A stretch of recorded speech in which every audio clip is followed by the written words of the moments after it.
प्रधानमंत्री नरेंद्र मोदी ने पूर्व केंद्रीय मंत्री पद्म भूषण बाला साहेब विखे पाटिल की आत्मकथा का किया विमोचन। कहा, किसानों को अन्नदाता से आगे उद्यमी बनाने का प्रयास कर रही है सरकार।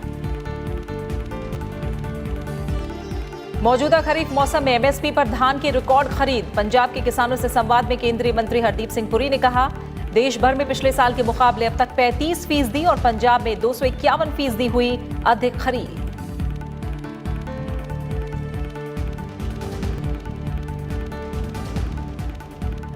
उत्तर प्रदेश से राज्यसभा की 10 और उत्तराखंड से 1 सीट के लिए 9 नवंबर को चुनाव। केंद्रीय मंत्री हरदीप सिंह पुरी और समाजवादी पार्टी के राम गोपाल यादव समेत 11 सदस्यों का कार्यकाल 25 नवंबर को हो रहा है पूरा। बिहार चुनाव के तीसरे चरण की अधिसूचना के साथ नामांकन प्रक्रिया शुरू। तीसरे दौर की 78 सीटों पर 7 नवंबर को मतदान। वाल्मीकि नगर लोकसभा उपचुनाव के लिए भी अधिसूचना जारी।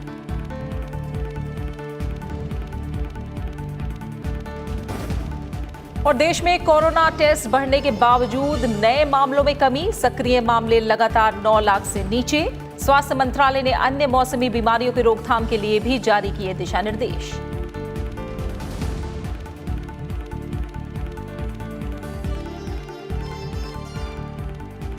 प्रधानमंत्री नरेंद्र मोदी ने कहा है कि कृषि संबंधी ऐतिहासिक कानूनों से किसानों को आय बढ़ाने के साथ उन्हें उद्यमी के रूप में आगे बढ़ने के अवसर मिलेंगे। पूर्व केंद्रीय मंत्री डॉक्टर बाला साहेब विखे पाटिल की आत्मकथा के विमोचन के अवसर पर प्रधानमंत्री नरेंद्र मोदी ने कृषि क्षेत्र में पैदावार बढ़ाने के लिए खेती के पुराने और नए तरीकों में समन्वय पर भी जोर दिया। उन्होंने कहा कि किसानों की आमदनी बढ़ाना सरकार की प्राथमिकताओं में है और इसके लिए लगातार प्रयास किए जा रहे हैं। प्रधानमंत्री नरेंद्र मोदी ने कहा है कि संसद से हाल ही में पारित हुए कृषि संबंधी ऐतिहासिक कानून खेती और किसानों के लिए नए अवसर उत्पन्न कर रहे हैं और इनसे किसानों की भूमिका अन्नदाता से उद्यमी की हो जाएगी। प्रधानमंत्री ने कहा कि अर्थव्यवस्था के स्थानीय मॉडल और स्थानीय उद्यमी देश को आगे बढ़ाएंगे। आज खेती को, किसान को अन्नदाता की भूमिका से आगे बढ़ाते हुए उसको उद्यमी बनाने, एंटरप्रेन्योरशिप की तरफ ले जाने के लिए अवसर तैयार किए जा रहे हैं। चीनी में जो चमत्कार महाराष्ट्र में हुआ, जो क्रांति, श्वेत क्रांति, दूध की क्रांति गुजरात में हुई, जो बदलाव गेहूं हरियाणा और पंजाब में भी किया, लोकल इकोनॉमी, लोकल एंटरप्राइज के यही मॉडल देश को आगे लेकर जाएंगे। मौका था जननेता पद्म भूषण और पूर्व केंद्रीय मंत्री डॉक्टर बाला साहेब विखे पाटिल की आत्मकथा के विमोचन का। कार्यक्रम को प्रधानमंत्री ने वर्चुअल माध्यम से संबोधित किया। उन्होंने कहा कि देश ने पहली बार किसान की आय की चिंता की है, उसकी आय बढ़ाने के लिए निरंतर प्रयास किया है। सरकार ने किसानों की हर छोटी छोटी दिक्कतों को दूर करने का प्रयास किया है। पीएम किसान सम्मान निधि योजना से किसानों को छोटे छोटे खर्चे के लिए दूसरों के पास जाने की मजबूरी से मुक्ति दिलाई है। Cold chains, mega food parks और एग्रो प्रोसेसिंग इंफ्रास्ट्रक्चर पर भी अभूतपूर्व काम हुआ है। गांव के हाटों से लेकर के बड़ी मंडियों के आधुनिकीकरण से भी किसानों को लाभ होने वाला है। प्रधानमंत्री ने कहा कि गांव गरीब किसान का जीवन आसान बनाना, उनके दुख और तकलीफ कम करना विखे पाटिल जी के जीवन का मूल मंत्र रहा है। उन्होंने सत्ता और राजनीति के जरिए हमेशा समाज की भलाई का प्रयास किया।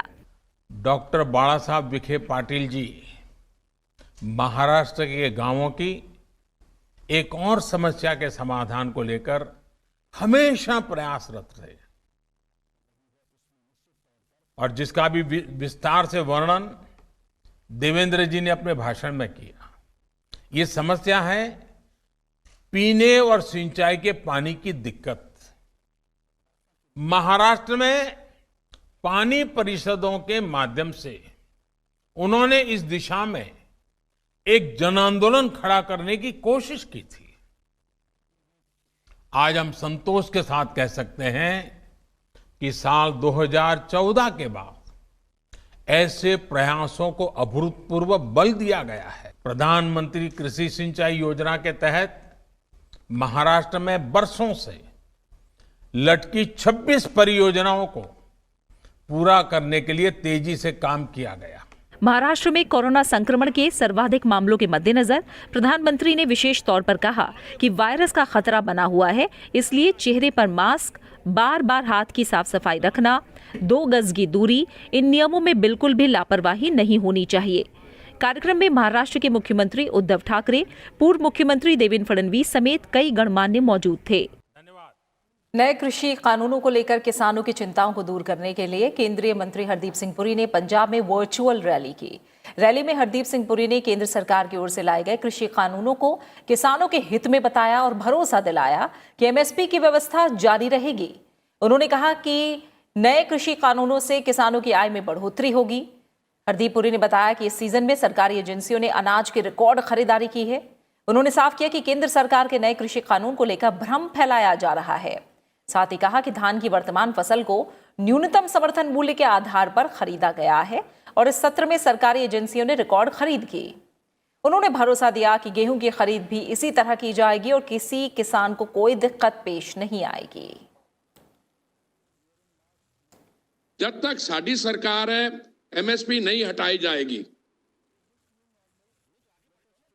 दूजी गल मंडियां दी जिहड़ी एपीएमसी या मंडियां तक दी गल है, मंडियां भी रहन गया,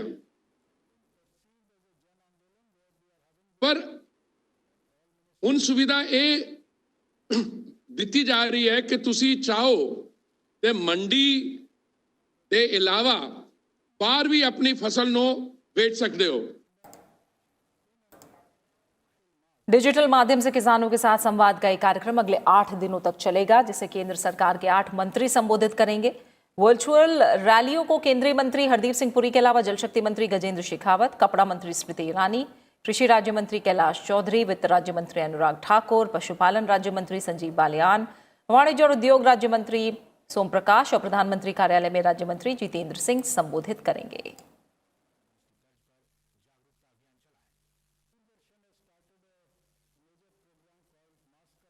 उत्तर प्रदेश से राज्यसभा की 10 और उत्तराखंड से 1 सीट के लिए 9 नवंबर को चुनाव होंगे।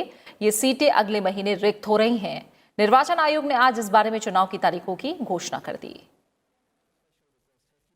उत्तर प्रदेश और उत्तराखंड से राज्यसभा की 11 सीटों के चुनाव के लिए अधिसूचना 20 अक्टूबर को जारी की जाएगी। 27 अक्टूबर तक नामांकन दाखिल किए जा सकेंगे। 28 अक्टूबर को नामांकन पत्रों की जांच होगी। नाम वापसी की आखिरी तारीख 2 नवंबर है और जरूरत पड़ने पर मतदान 9 नवंबर सुबह 9 बजे से शाम 4 बजे तक होगा। मतगणना मतदान के बाद 9 नवंबर की शाम को की जाएगी। उत्तर प्रदेश के जिन 10 राज्यसभा सदस्यों का कार्यकाल 25 नवंबर को पूरा हो रहा है, उनमें केंद्रीय मंत्री हरदीप सिंह पुरी के अलावा बीजेपी के अरुण सिंह और नीरज शेखर, समाजवादी पार्टी के रामगोपाल यादव, चंद्रपाल सिंह यादव, जावेद अली खान और रवि प्रकाश वर्मा, कांग्रेस के पीएल पुनिया, बीएसपी के राजा राम और वीर सिंह शामिल हैं। कांग्रेस के राज बब्बर का भी राज्यसभा सदस्य के तौर पर कार्यकाल 25 नवंबर को समाप्त हो रहा है। राज बब्बर उत्तराखंड से राज्यसभा सांसद हैं। चुनाव आयोग ने निर्देश दिया है कि मतदान पत्र पर अपनी पसंद की मार्किंग करने के लिए सिर्फ रिटर्निंग ऑफिसर की ओर से मुहैया कराए गए वॉयलेट कलर के स्केच पेन का ही इस्तेमाल किया जाएगा। किसी भी हालत में किसी दूसरे पेन का इस्तेमाल नहीं किया जाएगा।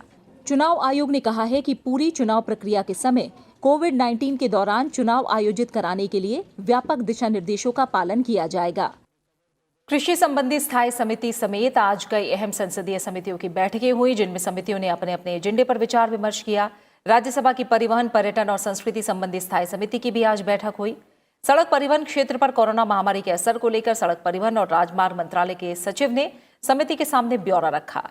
राज्यसभा सांसद टीजी वेंकटेश की अध्यक्षता वाली समिति ने देश भर में पर्यटक स्थलों की क्षमता और संपर्क को लेकर इससे संबंधित पक्षों के विचारों को भी सुना। 2020-21 के लिए पुनर्गठन के बाद लोकसभा की कृषि संबंधी संसदीय स्थायी समिति ने अपनी पहली बैठक की। सांसद पीसी गद्दीगौदर की अध्यक्षता वाली कृषि संबंधी स्थायी समिति ने आज 2020-21 के दौरान पड़ताल के लिए विषयों के चयन के संबंध में ज्ञापन पर विचार किया। 2020-21 के लिए पुनर्गठन के बाद सामाजिक न्याय और अधिकारिता संबंधी संसदीय स्थायी समिति ने भी आज अपनी पहली बैठक की। सांसद रमा देवी की अध्यक्षता वाली समिति ने आज वर्ष 2020-21 के दौरान पड़ताल के लिए विषयों के चयन के संबंध में ज्ञापन पर विचार किया। लोकसभा सांसद गिरीश भालचंद्र बापट की अध्यक्षता वाली प्राक्कलन समिति की भी आज बैठक हुई। समिति ने प्रधानमंत्री ग्रामीण आवास योजना के प्रदर्शन को लेकर ग्रामीण विकास मंत्रालय के प्रतिनिधियों के विचार सुने। प्राक्कलन समिति सरकारी खर्च के अनुमान में मौजूदा नीति के तहत राशि ठीक ढंग से लगाई गई है या नहीं, इसकी जांच करती है। सरकारी खर्च में कैसे कमी लाई जाए, संगठन में कैसे कुशलता लाई जाए और प्रशासन में कैसे सुधार किए जाए, इन सब मुद्दों पर रिपोर्ट देती है। साथ ही प्रशासन में कार्य कुशलता और खर्च में कमी लाने के लिए वैकल्पिक नीतियों का भी सुझाव देती है।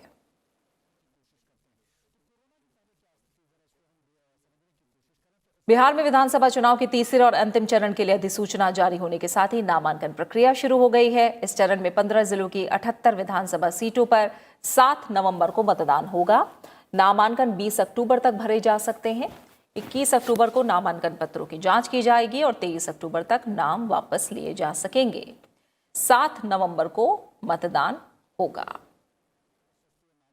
बिहार चुनाव के लिए 3 चरणों में 28 अक्टूबर, 3 नवंबर और 7 नवंबर को मतदान होगा, जबकि सभी चरणों के लिए मतगणना 10 नवंबर को होगी। वाल्मीकि नगर लोकसभा सीट के उपचुनाव के लिए भी अधिसूचना जारी कर दी गई है। पहले चरण के चुनाव के लिए प्रचार रफ्तार पकड़ने लगा है। बिहार के मुख्यमंत्री और जेडीयू प्रमुख नीतीश कुमार कल बांका में रैली के साथ चुनाव प्रचार की शुरुआत करेंगे। बीजेपी, आरजेडी समेत अन्य दलों के नेता भी चुनाव प्रचार में जुटे हुए हैं। हालांकि कोरोना के मद्देनजर चुनाव प्रचार में सतर्कता बरती जा रही है। मणिपुर विधानसभा की 5 सीटों पर उपचुनाव के लिए भी आज अधिसूचना के साथ नामांकन प्रक्रिया शुरू हो गई। नामांकन 20 अक्टूबर तक भरे जा सकते हैं। 21 अक्टूबर को नामांकन पत्रों की जांच की जाएगी और 23 अक्टूबर तक नाम वापस लिए जा सकेंगे। 7 नवंबर को मतदान होगा।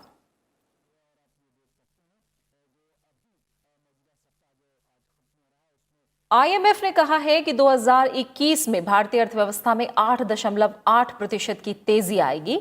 आईएमएफ की वर्ल्ड इकोनॉमिक आउटलुक रिपोर्ट के मुताबिक अगले साल भारतीय अर्थव्यवस्था की विकास दर चीन से भी आगे निकल जाएगी। हालांकि कोरोना की वजह से भारतीय अर्थव्यवस्था इस साल 10.3% तक गिर सकती है।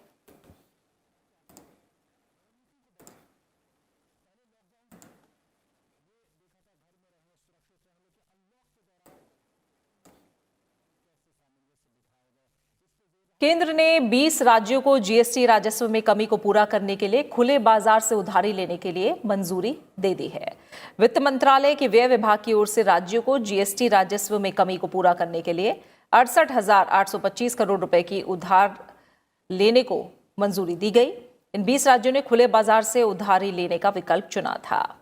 चालू वित्त वर्ष में जीएसटी संग्रह की कुल अनुमानित क्षतिपूर्ति 2,35,000 करोड़ रुपए है। इसके लिए केंद्र ने अगस्त में राज्यों को 2 विकल्प दिए थे।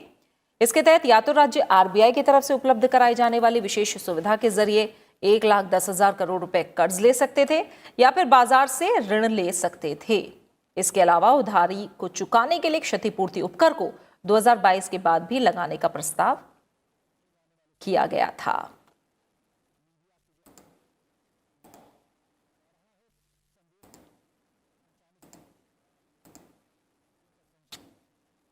कोविड-19 के लिए गठित मंत्री समूह की आज 21वीं बैठक हुई और इस दौरान देश में कोरोना संक्रमण की स्थिति और उससे जुड़े पहलुओं पर चर्चा की गई।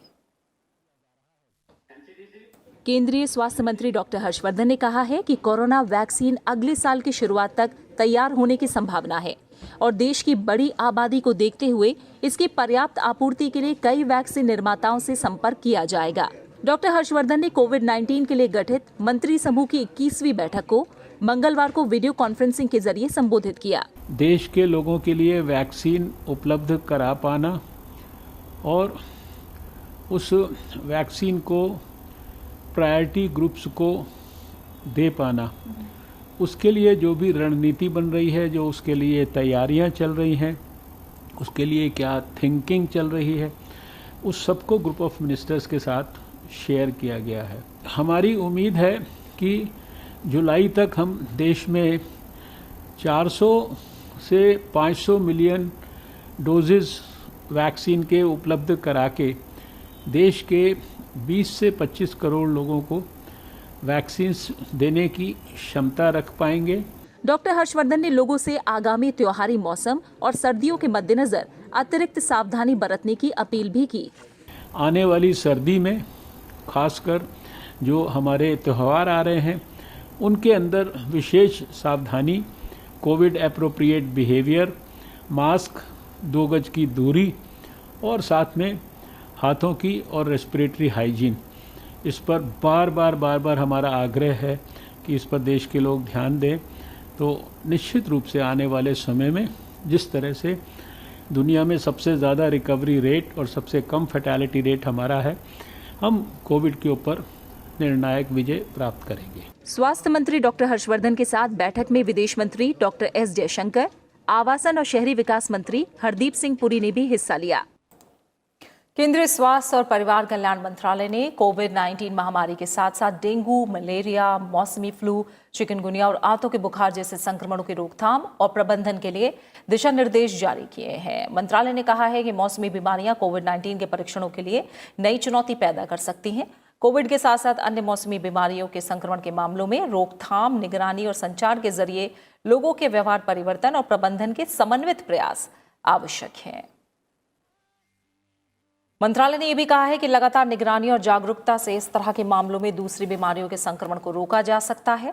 स्वास्थ्य मंत्रालय ने राज्यों से भी कहा है कि वो अपने संसाधनों का कारगर तरीके से इस्तेमाल करें और समन्वित निगरानी, परजीवियों पर नियंत्रण के उपायों, टीकाकरण और कीटनाशकों के उपयोग से मौसमी बीमारियों के फैलाव को रोकने के प्रयास करें। विदेश में कोरोना मामलों को लेकर राहत भरी खबर है। पिछले 5 हफ्तों से देश में कोविड-19 के दैनिक मामलों में लगातार गिरावट हो रही है। करीब 1 महीने पहले कोविड महामारी के दैनिक मामलों की संख्या करीब 90,000 थी, जबकि पिछले 24 घंटों में कोविड-19 के केवल 55,000 नए मामले सामने आए हैं और रिकवरी दर में भी इजाफा हुआ है। भारत में कोरोना संक्रमण के नए मामलों में लगातार कमी आ रही है। केंद्रीय स्वास्थ्य मंत्रालय के मुताबिक देश में पिछले 24 घंटे में 55,342 नए मामले दर्ज किए गए, जबकि पिछले 24 घंटे में ही 77,760 कोविड मरीज ठीक हुए हैं। इसी के साथ देश में कोविड-19 से स्वस्थ होने की दर 86.78% हो गई है। देश में कोरोना से कुल संक्रमितों का आंकड़ा 71,75,880 के पार हो गया है। इनमें से 62,27,295 लोगों ने कोरोना को मात दे दी है और सक्रिय मामलों की तादाद 8,38,729 है। कोरोना संक्रमण की वजह से देश में पिछले 24 घंटे में 706 लोगों की जान गई है। इसके साथ कोविड-19 की वजह से मरने वालों का आंकड़ा 1,09,856 पहुंच गया है। भारत में कोरोना की वजह से मृत्यु दर 1.53% है, जो दुनिया में सबसे कम है। जेंडर के आधार पर मृत्यु की विश्लेषण करें तो हम पाते हैं कि जो कुल मृत्यु कोविड से देश में हुई हैं उसमें 70% मेल हैं और 30% फीमेल हैं। आयु के हिसाब से देखें तो 1% मृत्यु हैं जो 17 बरस से नीचे के लोगों में हुई हैं, 1% हैं जो 18 से 25 में हुई हैं, 10% हैं जो 26 वर्ष से 44 वर्ष के आयु के लोगों में हुई हैं, 35% मृत्यु हैं जो 45 से 60 के आयु वर्ग में हुई हैं। ये महत्वपूर्ण है। मंत्रालय ने बताया कि कोरोना से संक्रमण से स्वस्थ होने की दर बढ़ने से संक्रमित लोगों की दर 11.69% रह गई है। आईसीएमआर के मुताबिक सोमवार को 10,73,000 से अधिक नमूनों का परीक्षण किया गया। अब तक कुल 8,89,45,107 नमूनों का परीक्षण किया गया है। नीति आयोग ने कहा है कि कोरोना के खिलाफ बचाव ही पहली रणनीति है। सही से मास्क पहने, हाथ धोएं, बार बार निभाएं 2 गज की दूरी, इनको ही अपनाने की आज हम बहुत विनती से अपील करना चाहेंगे सबको, और ये मानना है कि जब तक दवाई नहीं है तब तक इन चीज़ों की ढिलाई नहीं हो सकती। पिछले 5 हफ्तों में देश में कोविड-19 के दैनिक मामलों में लगातार गिरावट हो रही है। सितंबर के दूसरे हफ्ते में दैनिक मामले 92,000 से अधिक थे, लेकिन यह तादाद अक्टूबर को दूसरे हफ्ते में घटकर प्रतिदिन 70,000 के करीब रह गई है। कोरोना के सक्रिय मामले लगातार 5वें दिन 9 लाख से कम पाए गए। सरकार ने कोविड-19 के खिलाफ जन आंदोलन अभियान भी चलाया हुआ है। Large number of sports persons like Sania Nehwal and Manu Bhaker and all. And this campaign which has started on 8th of this month, we are regularly in touch with all the media houses, with all the state government, so that the steam of the campaign or the speed and pace with which we have started, that continues over the next 2 months. मंत्रालय ने बताया कि corona से संक्रमण से स्वस्थ होने की दर बढ़ने से संक्रमित लोगों की दर 11.69% रह गई है। Bureau report, Rajya Sabha TV. Corona संक्रमण की रोकथाम के लिए भारत सरकार की ओर से विकसित किए गए आरोग्य सेतु ऐप की विश्व स्तर पर प्रशंसा हो रही है। विश्व स्वास्थ्य संगठन ने आरोग्य सेतु ऐप की तारीफ की है। WHO के महानिदेशक ने कहा है कि 15 करोड़ यूजर्स ने भारत के आरोग्य सेतु ऐप को डाउनलोड किया है। इससे शहरों के सार्वजनिक स्वास्थ्य विभागों को उन क्षेत्रों की पहचान करने में मदद मिली है जहां कोरोना के क्लस्टर हो सकते हैं। इससे लक्षित तरीके से परीक्षण का विस्तार किया जा सकता है।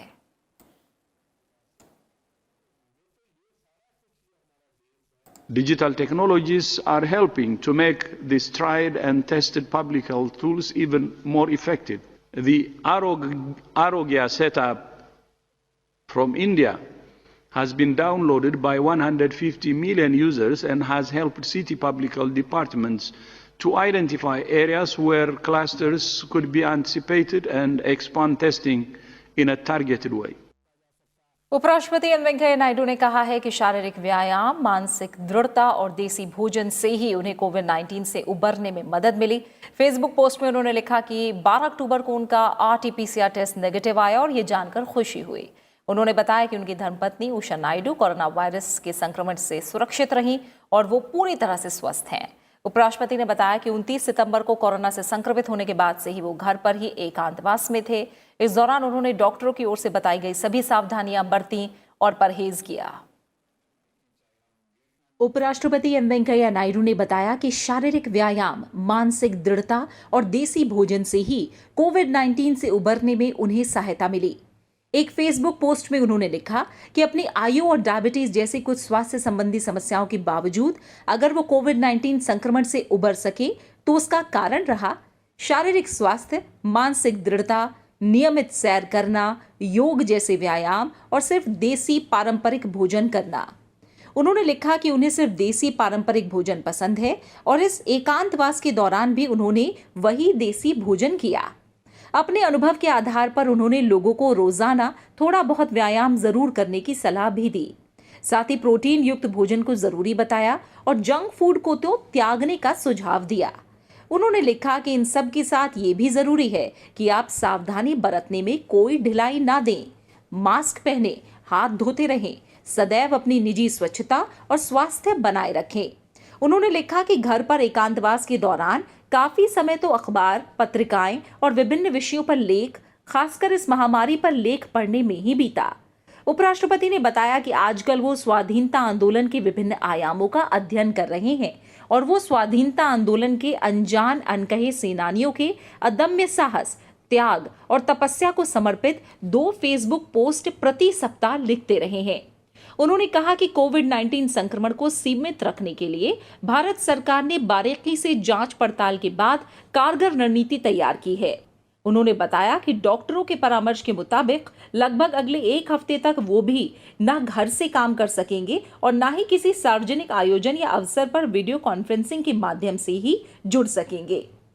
उन्होंने राज्यपालों, मुख्यमंत्रियों, केंद्रीय मंत्रियों समेत विभिन्न दलों के राजनेताओं और देश के विभिन्न भागों से आए सभी लोगों की शुभकामनाओं के लिए आभार जताया। उन्होंने लिखा कि सभी की शुभकामनाओं से ही वो कोविड-19 के संक्रमण से इतनी जल्दी उबर सकने में सक्षम हो सके। उन्होंने इस बात पर भी संतोष जताया कि उपराष्ट्रपति सचिवालय में कार्यरत 13 सहयोगी कर्मचारी जो कोविड-19 से संक्रमित पाए गए थे, वो भी पूरी तरह से स्वस्थ हो गए हैं। Bureau report, Rajya Sabha TV. केंद्रीय सड़क परिवहन और राजमार्ग मंत्री नितिन गडकरी ने आज केरल में 8 राष्ट्रीय राजमार्ग NH परियोजनाओं का शिलान्यास और उद्घाटन किया। 12,692 करोड़ रुपए की लागत के 200 किलोमीटर से अधिक लंबे राजमार्गों से राज्य की आर्थिक समृद्धि को और अधिक बढ़ावा मिलेगा। उन्होंने कहा कि 2024 तक 19,800 करोड़ रुपए की लागत के NH कार्यों को पूरा करने का लक्ष्य है।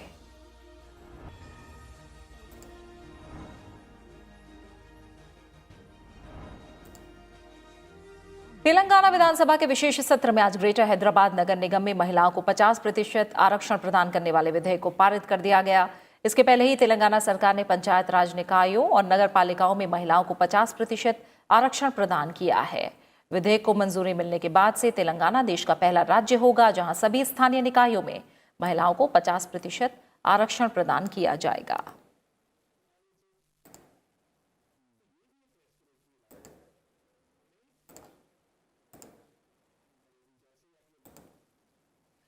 लद्दाख क्षेत्र में नियंत्रण रेखा पर सीमा से जुड़े मुद्दों के समाधान और सैनिकों को सीमा से हटाने के लिए भारत और चीन के बीच सैन्य और राजनयिक स्तर पर बातचीत जारी रहेगी। दोनों देशों के सैन्य कमांडरों की बैठक के बाद मंगलवार को दोनों देशों ने संयुक्त बयान जारी किया। इसके मुताबिक दोनों देश संयुक्त रूप से सीमा पर शांति बहाली के लिए काम करेंगे। संयुक्त बयान में कहा गया है कि दोनों देशों के बीच एक दूसरे को समझने के लिए सकारात्मक तरीके से बात हुई और एक दूसरे को बेहतर तरीके से समझ रहे हैं। चुशल में कल भारत और चीन के बीच हुई कोर कमांडर स्तर की बैठक 11 घंटे से ज्यादा लंबी चली और कल देर रात खत्म हुई थी। बैठक के दौरान दोनों देशों के विदेश मंत्रालय के अधिकारी भी शामिल हुए थे।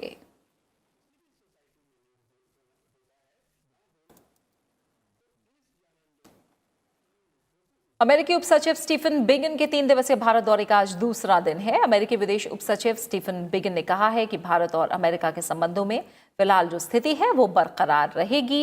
अमेरिकी उपसचिव ने मंगलवार को विदेश सचिव हर्षवर्धन श्रृंगला के साथ बातचीत में ये बात कही है।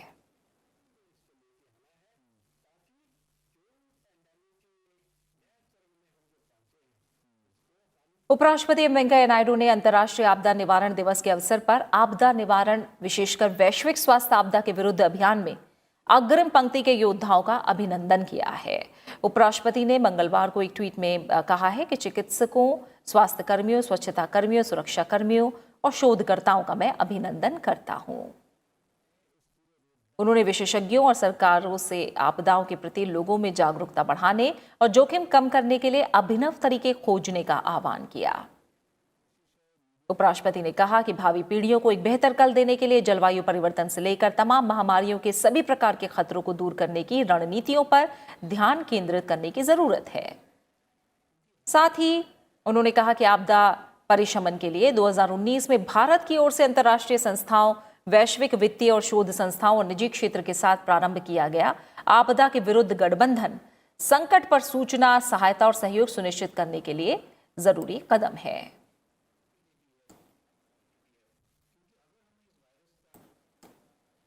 और इसी के साथ फिलहाल इस बुलेटिन में इतना ही, लेकिन चलते चलते एक बार फिर आपसे अपील। कोरोना महामारी के खिलाफ पूरा देश एकजुट होकर लड़ रहा है। आप भी हमारे साथ सुरक्षा और बचाव के एहतियाती उपायों का संकल्प लें। अपना मास्क अच्छी तरह से पहने, 2 गज की दूरी का पालन करें, सुरक्षित दूरी बनाए रखें, साथ ही हाथों को बार बार धोएं। फिलहाल दीजिए इजाजत और अपना अच्छे से ख्याल रखिए। नमस्कार।